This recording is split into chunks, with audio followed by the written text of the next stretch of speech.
الف لام را، فرمان ہے جس کی آیتیں پختہ اور مفصل ارشاد ہوئی ہیں، ایک دانا اور باخبر ہستی کی طرف سے کہ تم نہ بندگی کرو مگر صرف اللہ کی، میں اس کی طرف سے تم کو خبردار کرنے والا بھی ہوں اور بشارت دینے والا بھی۔ فرمان ہے، کتاب کا ترجمہ یہاں انداز بیان کی مناسبت سے فرمان کیا گیا ہے۔ عربی زبان میں یہ لفظ کتاب اور نوشتے ہی کے معنی میں نہیں آتا،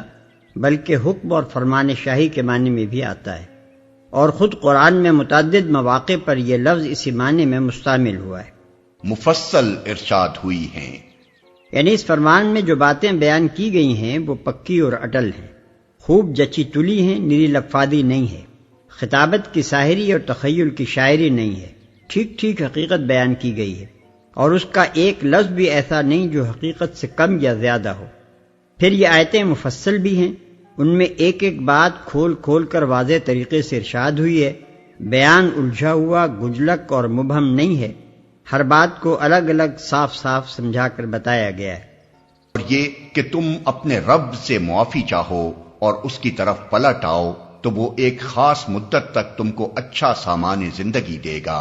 اور ہر صاحب فضل کو اس کا فضل عطا کرے گا، لیکن اگر تم منہ پھیرتے ہو تو میں تمہارے حق میں ایک بڑے ہولناک دن کے عذاب سے ڈرتا ہوں۔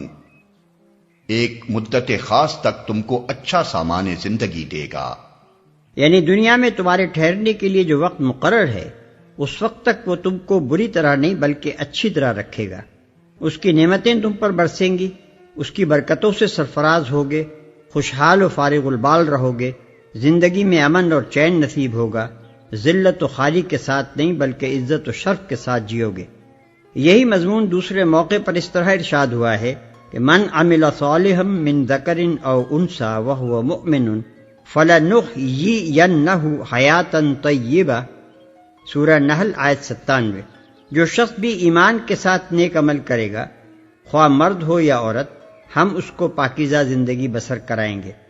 اس سے لوگوں کی اس عام غلط فہمی کو رفع کرنا مقصود ہے جو شیطان نے ہر نادان دنیا پرست آدمی کے کان میں پھونک رکھی ہے کہ خدا ترسی اور راست بازی اور احساس ذمہ داری کا طریقہ اختیار کرنے سے آدمی کی آخرت بنتی ہو تو بنتی ہو مگر دنیا ضرور بگڑ جاتی ہے، اور یہ کہ ایسے لوگوں کے لیے دنیا میں فاقہ مستی و خستہ حالی کے سوا کوئی زندگی نہیں ہے۔ اللہ تعالیٰ اس کی تردید میں بیان فرماتا ہے کہ اس راہ راست کو اختیار کرنے سے تمہاری صرف آخرت ہی نہیں بلکہ دنیا بھی بنے گی۔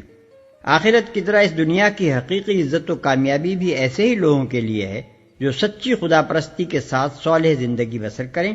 جن کے اخلاق پاکیزہ ہوں، جن کے معاملات درست ہوں، جن پر ہر معاملے میں بھروسہ کیا جا سکے، جن سے ہر شخص بھلائی کا متوقع ہو، جن سے کسی انسان کو یا کسی قوم کو شر کا اندیشہ نہ ہو۔ اس کے علاوہ متاع حسن ان کے الفاظ میں ایک اور پہلو بھی ہے جو نگاہ سے اوجھل نہ رہ جانا چاہیے۔ دنیا کا سامان زیست قرآن مجید کی روح سے دو قسم کا ہے، ایک وہ سر و سامان ہے جو خدا سے پھرے ہوئے لوگوں کو فتنے میں ڈالنے کے لیے دیا جاتا ہے، اور جس سے دھوکہ کھا کر ایسے لوگ اپنے آپ کو دنیا پرستی و خدا فراموشی میں اور زیادہ گم کر دیتے ہیں۔ یہ بظاہر تو نعمت ہے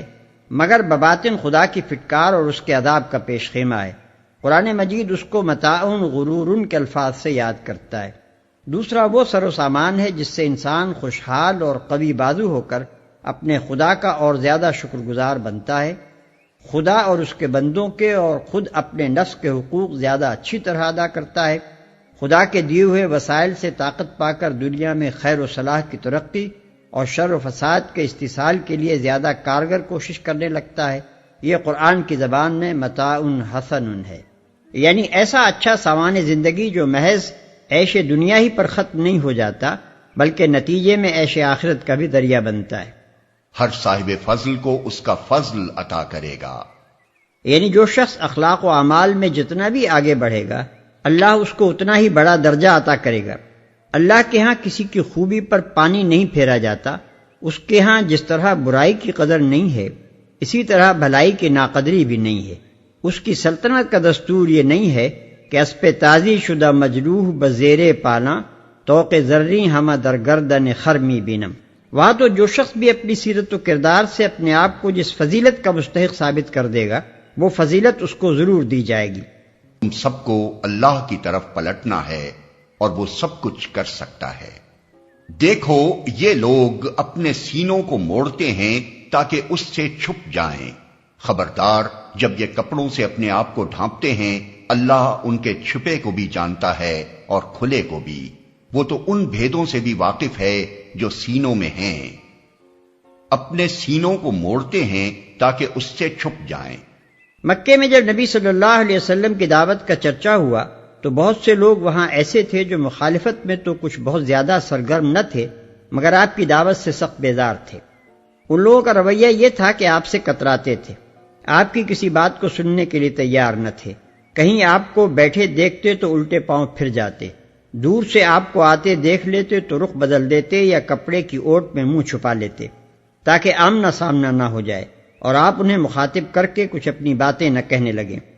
اسی قسم کے لوگوں کی طرف یہاں اشارہ کیا گیا ہے کہ یہ لوگ حق کا سامنا کرنے سے گھبراتے ہیں اور شتر مرغ کی طرح منہ چھپا کر سمجھتے ہیں کہ وہ حقیقت ہی غائب ہو گئی جس سے انہوں نے منہ چھپایا ہے،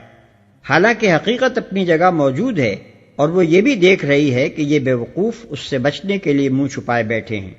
زمین میں چلنے والا کوئی جاندار ایسا نہیں ہے جس کا رزق اللہ کے ذمے نہ ہو اور جس کے متعلق وہ نہ جانتا ہو کہ کہاں وہ رہتا ہے اور کہاں وہ سونپا جاتا ہے۔ سب کچھ ایک صاف دفتر میں درج ہے، کہاں وہ سونپا جاتا ہے۔ یعنی جس خدا کے علم کا حال یہ ہے کہ ایک ایک چڑیا کا گھونسلہ اور ایک ایک کیڑے کا بل اس کو معلوم ہے اور وہ اسی کی جگہ پر اس کو سامان زیست پہنچا رہا ہے، اور جس کو ہر آن اس کی خبر ہے کہ کون سا جاندار کہاں رہتا ہے اور کہاں اپنی جان آفرین کے سپرد کر دیتا ہے، اس کے متعلق اگر تم یہ گمان کرتے ہو کہ اس طرح منہ چھپا چھپا کر یا کانوں میں انگلیاں ٹھوس کر یا آنکھوں پر پردہ ڈال کر تم اس کی پکڑ سے بچ جاؤ گے تو سخت نادان ہو۔ دائی حق سے تم نے منہ چھپا بھی لیا تو آخر اس کا حاصل کیا ہے؟ کیا خدا سے بھی تم چھپ گئے؟ کیا خدا یہ نہیں دیکھ رہا ہے کہ ایک شخص تمہیں امر حق سے آگاہ کرنے میں لگا ہوا ہے اور تم یہ کوشش کر رہے ہو کہ کسی طرح اس کی کوئی بات تمہارے کان میں نہ پڑنے پائے؟ اور وہی ہے جس نے آسمانوں اور زمین کو 6 دنوں میں پیدا کیا جبکہ اس سے پہلے اس کا عرش پانی پر تھا، تاکہ تم کو آزما کر دیکھے تم میں کون بہتر عمل کرنے والا ہے۔ اب اگر اے محمد تم کہتے ہو کہ لوگوں مرنے کے بعد تم دوبارہ اٹھائے جاؤ گے تو منکرین فوراً بول اٹھتے ہیں کہ یہ تو صریح جادوگری ہے، اس کا عرش پانی پر تھا۔ جملہ معترضہ ہے جو غالباً لوگوں کے سوال کے جواب میں فرمایا گیا ہے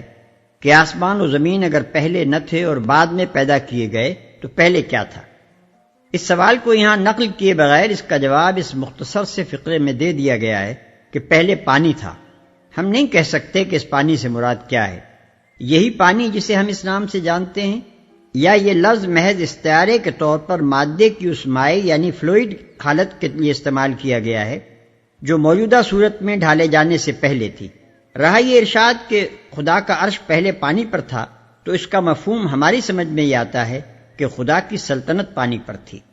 تم میں سے کون بہتر عمل کرنے والا ہے؟ اس ارشاد کا مطلب یہ ہے کہ اللہ تعالیٰ نے زمین و آسمان کو اس لیے پیدا کیا کہ تم کو یعنی انسان کو پیدا کرنا مقصود تھا، اور تمہیں اس لیے پیدا کیا کہ تم پر اخلاقی ذمہ داری کا بار ڈالا جائے، تم کو خلافت کے اختیارات سپرد کیے جائیں اور پھر دیکھا جائے کہ تم میں سے کون ان اختیارات کو اور اس اخلاقی ذمہ داری کے بوجھ کو کس طرح سنبھالتا ہے۔ اگر اس تخلیق کی تہ میں یہ مقصد نہ ہوتا، اگر اختیارات کی تفویض کے باوجود کسی امتحان کا، کسی محاسبے اور باز پرس کا اور کسی جزا و سزا کا کوئی سوال نہ ہوتا، اور اگر انسان کو اخلاقی ذمہ داری کا حامل ہونے کے باوجود یوں ہی بے نتیجہ مر کر مٹی ہو جانا ہی ہوتا، تو پھر یہ سارا کار تخلیق بالکل ایک محمل کھیل تھا اور اس تمام ہنگامہ وجود کی کوئی حیثیت ایک فعل عبث کے سوا نہ تھی۔ یہ تو صریح جادوگری ہے۔ یعنی ان لوگوں کی نادانی کا یہ حال ہے کہ کائنات کو ایک کھلنڈرے کا گھروندا اور اپنے آپ کو اس کے جی بہلانے کا کھلونا سمجھے بیٹھے ہیں، اور اس احمقانہ تصور میں اتنے مگن ہیں کہ جب تم انہیں اس کارگاہ حیات کا سنجیدہ مقصد اور خود ان کے وجود کی معقول غرض و غائز سمجھاتے ہو تو قہقہہ لگاتے ہیں اور تم پر پھپتی کستے ہیں کہ یہ شخص تو جادو کی سی باتیں کرتا ہے۔ اور اگر ہم ایک خاص مدت تک ان کی سزا کو ٹالتے ہیں تو وہ کہنے لگتے ہیں کہ آخر کس چیز نے اسے روک رکھا ہے۔ سنو، جس روز اس سزا کا وقت آ گیا تو وہ کسی کے پھیرے نہ پھر سکے گا، اور وہی چیز ان کو آ گھیرے گی جس کا وہ مذاق